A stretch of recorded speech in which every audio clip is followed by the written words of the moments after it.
J'ai l'honneur d'accueillir Léa Benzimra, qui va nous parler du repas professionnel. Alors Léa, est-ce que le repas, c'est un atout pour nos commerciaux? Bonjour mesdames, bonjour monsieur. Grand merci à l'association Esprit de Service France et surtout Isabelle Bard, grâce à qui je suis là aujourd'hui. En effet, je vais vous parler de repas professionnels. J'ai créé la première formation au repas professionnel. Et la semaine dernière, j'ai obtenu la certification Calliope parce que depuis le début de la commercialisation de ma formation, j'ai compris qu'il y avait des freins, des a priori. Moi, j'ai déjà quelques questions pour vous. C'est tout simplement de savoir quel est l'impact du repas sur la négociation, sur la relation commerciale, sur la performance et l'engagement de vos équipes, et sur le succès d'un événement.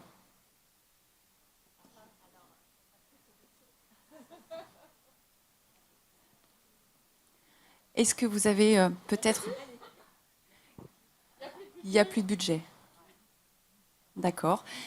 Quelles sont les autres objections que vous pouvez peut-être avoir au sein de votre entreprise pour organiser ou participer à des repas professionnels? Ça prend du temps. Ça prend du temps. Peut-être la compliance.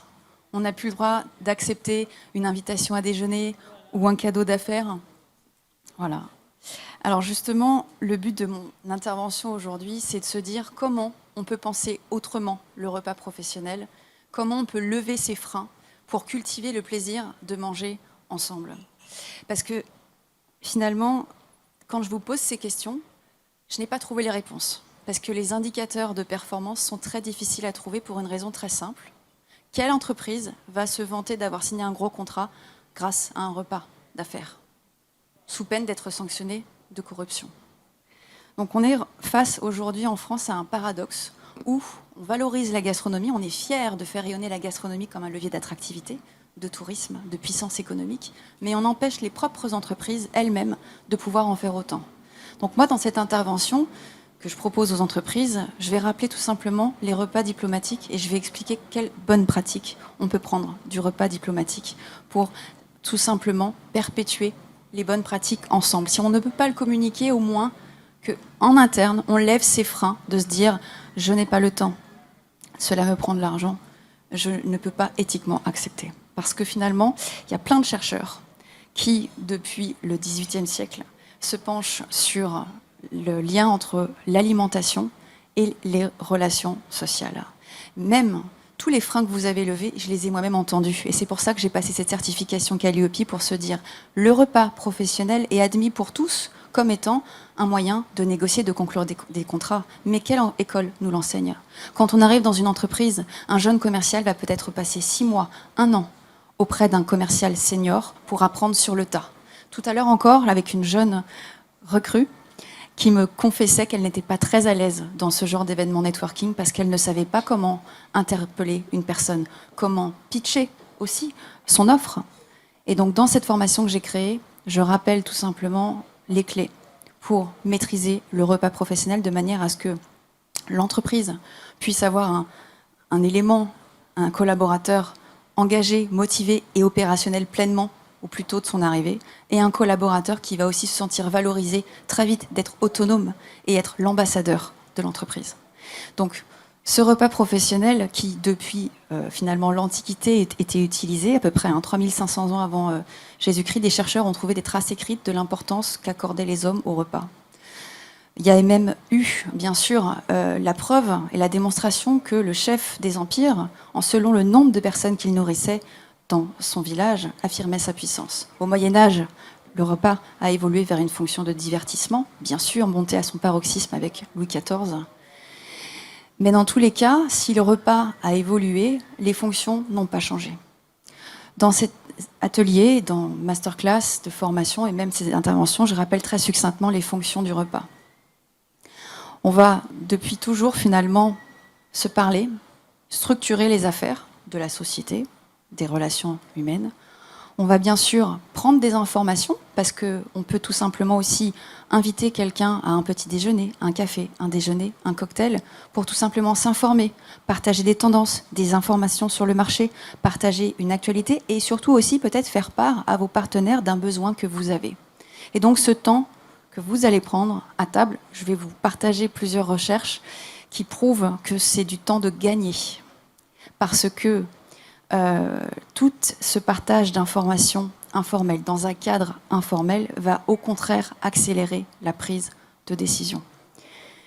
Donc j'avais prévu beaucoup de choses et peut-être que je ne me suis pas aussi suffisamment présentée. Cette formation unique que j'ai créée, c'est le fruit d'un chemin très long et d'un chemin personnel qui commence pendant mes études à l'école Boulle. J'avais peut-être l'envie de devenir cuisinière et de changer d'orientation. Moi, j'étais formée pour devenir architecte d'intérieur et quand on me parlait de retail, moi j'ai commencé chez LVMH en tant que visual merchandiser pour maîtriser tous les outils de manière à promouvoir le produit en point de vente. Mais finalement, aujourd'hui, la problématique est la même. Un produit pas vu, il n'est pas vendu. Si vous ne pouvez pas enrichir et faire durer cette relation client, comment pouvez-vous tenir informés vos clients de votre actualité, mais surtout prendre leurs frustrations, leurs besoins pour continuer d'évoluer.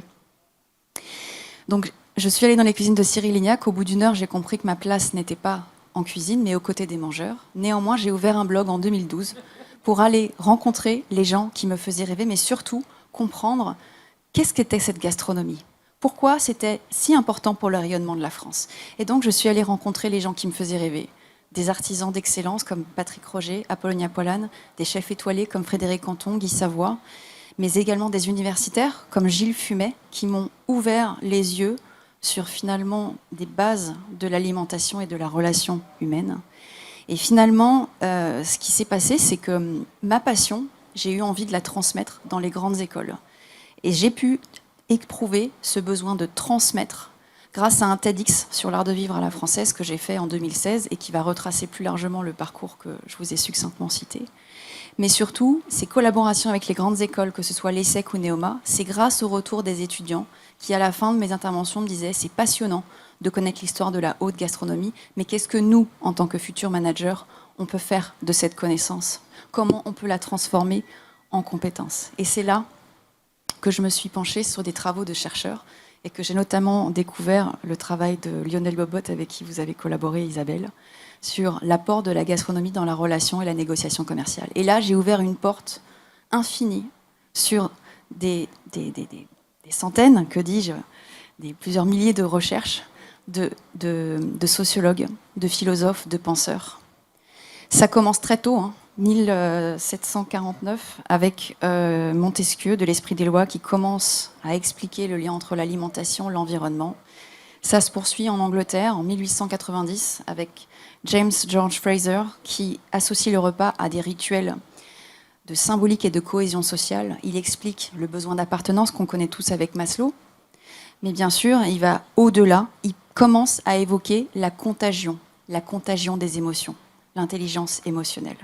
Donc voilà, ça continue avec Pierre Bourdieu, bien sûr, la distinction, la préférence des goûts. Pourquoi je vous dis ça? Quand dans les repas diplomatiques, on choisit méticuleusement le repas qu'on va servir à un homme politique, on va prendre soin de veiller à sa préférence culturelle, les interdits alimentaires, parce que l'alimentation est devenue un divertissement avec toute la médiatisation. Mais n'oublions pas que l'alimentation, c'est finalement un choix qu'on fait.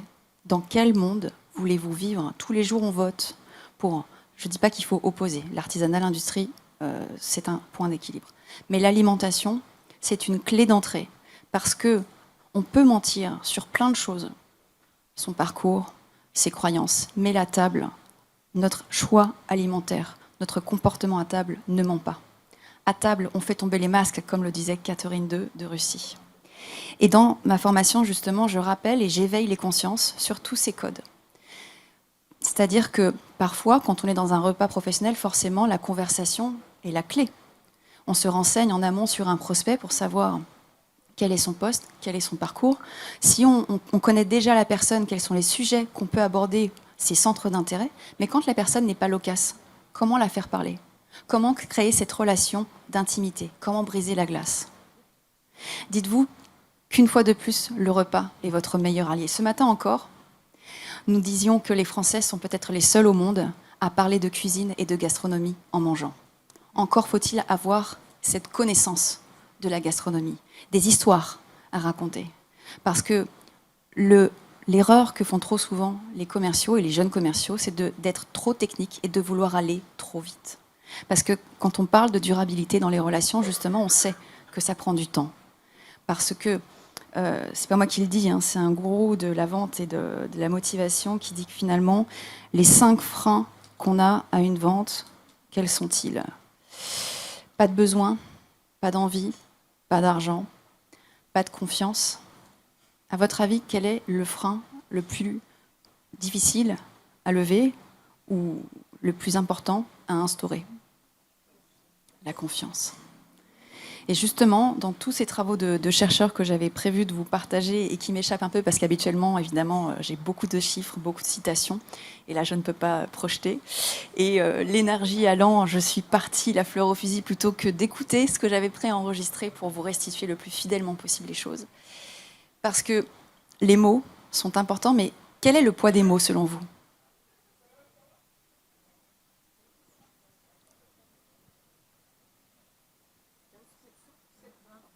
Bravo madame, 7%. Les mots comptent pour 7%. Ça veut donc dire que pour 93 autres %, il s'agit de la voix et du corps.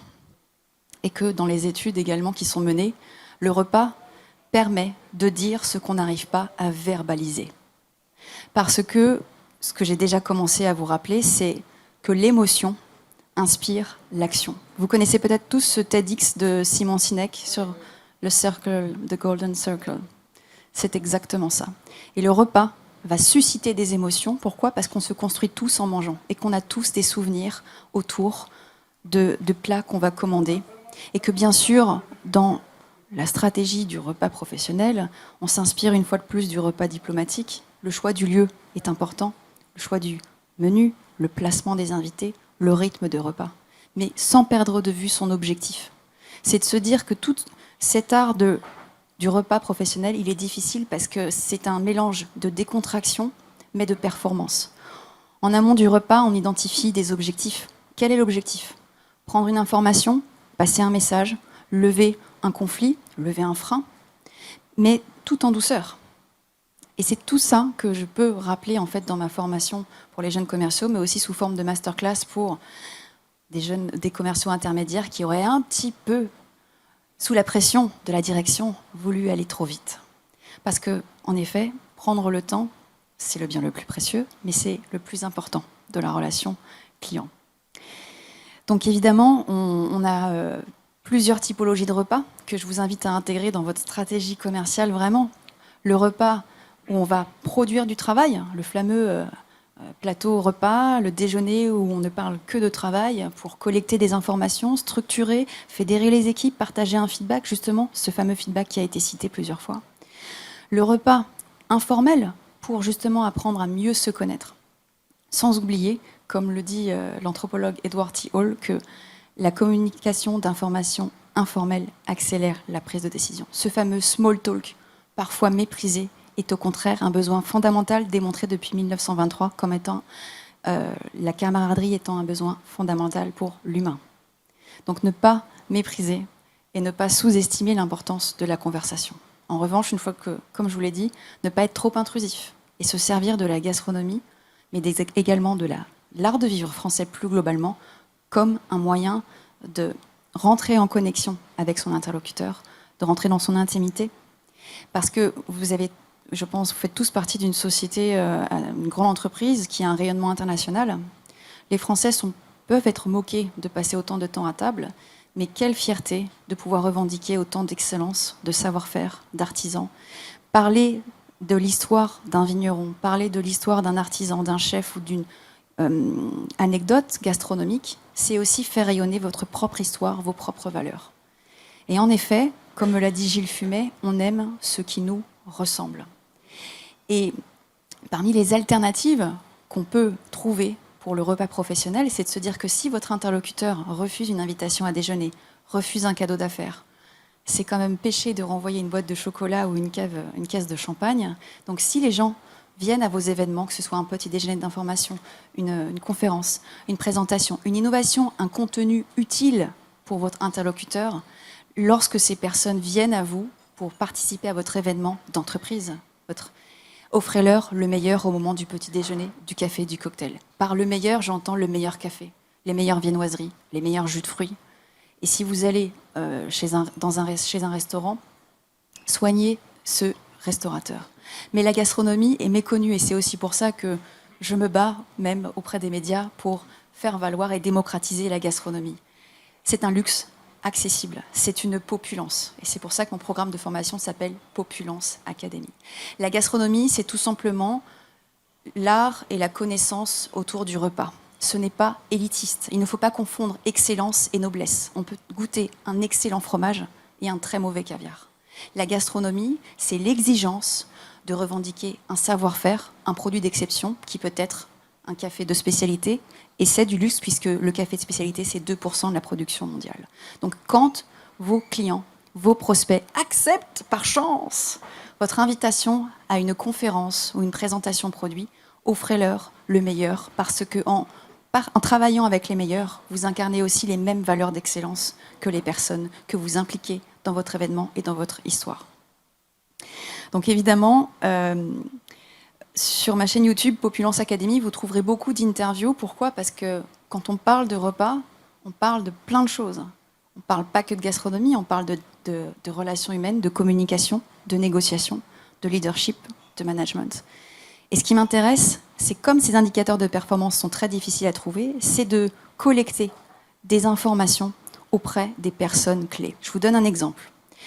L'été dernier, je suis allée à Londres pour rencontrer le directeur commercial d'un grand groupe de restauration qui s'appelle Caprice and Ivy Collection, qui m'a fait part d'une tendance clé à Londres et à Dubaï dans le repas professionnel, qui est le sharing concept. L'idée, c'est de partager les plats. C'est un avantage pour le restaurateur parce que ça va plus vite. C'est un avantage pour les participants dans une quête de performance. Néanmoins, là où ça croise les travaux de chercheurs, je pourrais vous retracer les références exactes, c'est qu'il a été prouvé que partager un plat avec quelqu'un va accélérer la prise de décision et notamment de conclure un accord 4 fois plus vite. Je vous donne d'autres exemples. François Berléand, on est dans un tout autre secteur. Et mon but, c'est de faire des interviews dans plein de secteurs d'activité pour faire parler des personnes, de leur expérience personnelle. François m'a dit, à mes débuts, on s'invitait beaucoup avec des réalisateurs à table, à dîner, etc. Il m'a dit, sans mes talents culinaires, je n'aurais jamais fait la même carrière. C'est lui qui me l'a dit. Et c'est pour ça que c'est important d'aller au-devant de ces personnes, parce que moi, je ne suis que la personne qui va transmettre pour que vous preniez conscience de l'impact et de l'importance du repas sur la négociation, sur la relation commerciale, sur la performance des équipes et sur le succès d'un événement. Parce qu'au-delà de vos clients, quand on parle de pause déjeuner, et donc je suis allée interviewer Romain Vidal, qui est la personne référente, titre restaurant au GHR, qui est le syndicat des hôteliers. Romain Vidal est également maître restaurateur d'un très bel établissement qui s'appelle le Sully à Paris. Le ticket moyen d'un repas chez Romain, que des produits de terroir, des Aveyronnais, du savoir-faire, 21,50 €. C'est 40 centimes de plus que les frais qui sont remboursés et exonérés de cotisations sociales pour un salarié en déplacement ou qui doit se restaurer sur son lieu de travail. 5,35 €, je crois que c'est le prix minimum. Donc, si vous voulez inviter quelqu'un à un petit déjeuner, vous pouvez gonfler la note à 7,90 € ou 8 €, parce qu'en dessous de ça, vous ne serez pas remboursé. Enfin, l'entreprise aura des exonérations. Donc, ce que je vous dis juste, c'est que ce qui compte à travers ces moments, mais ça peut être des moments très modestes, on n'est pas obligé d'aller dans un restaurant étoilé, on peut juste prendre un café, on peut en effet prendre un verre. Ce qui compte, c'est juste à travers ce verre, à travers ce café, à travers cet échange de nourriture, de créer cette relation et cette connexion. Parce que, une fois de plus, les chercheurs l'ont démontré. Il y a une différence entre partager un repas et offrir un produit. Alors là, une fois de plus, je sais que les cadeaux sont interdits. Mais enfin, d'où l'intérêt de soigner ces invités quand ils viennent dans votre entreprise avec le meilleur de la gastronomie française. C'est ce que je voulais vous dire aujourd'hui. Merci beaucoup de votre attention. J'ai fait un petit peu plus court. Vous pourrez, si vous le souhaitez, retrouver toutes les informations sur le QR code qui est sur la carte que je peux vous distribuer.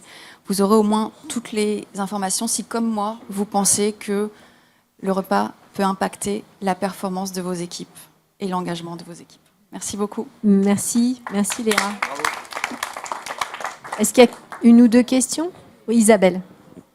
Alors merci, et c'est vrai que j'ai travaillé avec Lionel Bobot et c'était sur la négociation et le rôle avec la fameuse phrase de Talleyrand, je n'ai pas besoin de diplomate, j'ai besoin des cuisiniers, Exactement. de cuisiniers. Oui. Hein. Simplement dire qu'à l'université où nous sommes tous des purs esprits, pour réussir un colloque, il faut réussir les pauses et vous aurez le meilleur speaker, le meilleur chercheur. Si le café n'est pas bon, les croissants sont pas frais, le colloque sera raté. Ouais. Donc c'est vrai pour tout le monde, même dans les moments où, soi-disant, on n'est que des intellectuels. Bien sûr. J'ai une étude. Oui. Hein. Puis merci d'avoir cité quelqu'un que je ne connaissais pas sous cet angle, Edward Yeall, qui est effectivement un anthropologue anglais extrêmement inspirant. Il y a quelques années, j'ai fait sur Forbes, il est accessible gratuitement, un article qui s'appelait « De la lutte des classes à la lutte des tasses ». Il n'y a pas une entreprise où j'ai mis les pieds où on ne m'ait pas parlé de la qualité du café et des inégalités en matière de qualité de café. Et ça me fait, et je vous écoutais avec beaucoup de plaisir en souriant, mais je me dis voilà, c'est des choses qui ont l'air hyper anecdotiques, mais qui ne le sont pas du tout. On parle beaucoup d'ici, voilà, l'Esprit Service France, de la ritualisation du service, de la qualité de service. Et effectivement, tous ces éléments-là sont fondamentaux. Puis on a beaucoup parlé de conversation en ouverture avec Maryse. Effectivement, la conversation au moment du repas, c'est quelque chose d'essentiel. Je vous recommande la lecture du très bon ouvrage sur la conversation du sociologue David Le Breton. Et je pense que si vous ne l'avez pas lu, ça viendra ajouter un petit peu d'eau à votre moelle. Il ne parle pas du repas, mais il parle de la conversation. Donc voilà. Très bien. Mais j'ai une étude là-dessus que je n'ai pas partagée parce que voilà, on était un peu pris par le temps et puis c'est difficile de tout mémoriser comme ça. S. Caterer, c'est un traiteur américain qui a démontré que 45% des retours clients parlaient en premier lieu de la nourriture avant le contenu et le lieu. C'est vraiment ça. Vraiment. Et on a plein de recherches. Alors, j'irai plus loin. Une psychologue américaine a décrypté la symbolique du café. Et ce que je disais tout à l'heure en introduction, c'est que dans mes formations, j'éduque et je sensibilise à la symbolique alimentaire. Parce qu'une fois de plus, on ne ment pas à table et que par l'alimentation, on peut décrypter les croyances, la situation personnelle, les souvenirs d'enfance. Et là, on crée cette connexion qui est très très forte. Parce que dans le repas, on a l'influence culturelle, donc forcément émotionnel, le marketing de la nostalgie. Et donc le marketing expérientiel va jouer une part très importante, vraiment stratégique dans le choix du lieu, d'où l'importance au premier rendez-vous de collecter les informations pour personnaliser en deuxième rendez-vous le lieu, le menu, pour vraiment encore plus transformer la relation. Ouais. On a une dernière question, Léa. En fait, c'est une réflexion, c'est qu'on a parlé du repas, oui. Mais je pense qu'il y a le processus avant-après aussi qui est extrêmement important. Bien sûr. Voilà, c'était juste ça. Et dans votre formation, vous regardez l'ensemble du processus, si je puis dire. Mais sur mon site Populence Academy, dans l'onglet formation, donc vous verrez le certificat Calliope, puis vous verrez le programme de formation complet pour l'initiation et le perfectionnement des jeunes commerciaux, où vraiment, là, j'explique pourquoi et comment la gastronomie alimente les relations, avec le détail de toutes les recherches que je n'ai pas pu vous citer. J'explique évidemment tout le protocole avant, pendant, après. La fiche client pour synthétiser les informations collectées et le partager à l'équipe pour que tout le monde ait le même niveau d'information. Et en perfectionnement, là, je vais plus loin. J'explique et je rappelle les règles de base sur la communication verbale, non verbale, paraverbale. Comme je vous l'ai dit, le repas va démultiplier votre communication. Encore faut-il avoir conscience des messages qu'on va émettre. Et surtout, donner les bons messages pour l'entreprise. Tout aussi le processus d'influence culturelle avec les étiquettes d'autres pays aussi, parce que nous, on a des codes en France qui sont complètement différents des autres et ça peut faire tourner le repas au fiasco si on ne respecte pas les codes. Et j'ai aussi tout ce volet autour de la conversation sur un minimum de culture générale autour de l'art de vivre français, parce qu'on a la chance en France d'avoir un patrimoine culturel, naturel, bien sûr gastronomique, qui est un moyen de faire rayonner votre entreprise à travers celle des artisans que vous citez. Merci beaucoup Léa, merci pour cette mise en bouche. Merci aussi pour tous ces petits tips du repas professionnel et puis aussi pour les conseils de lecture. L'été approche, je pense qu'on a plein d'idées, de recommandations de livres à lire. Merci beaucoup Léa.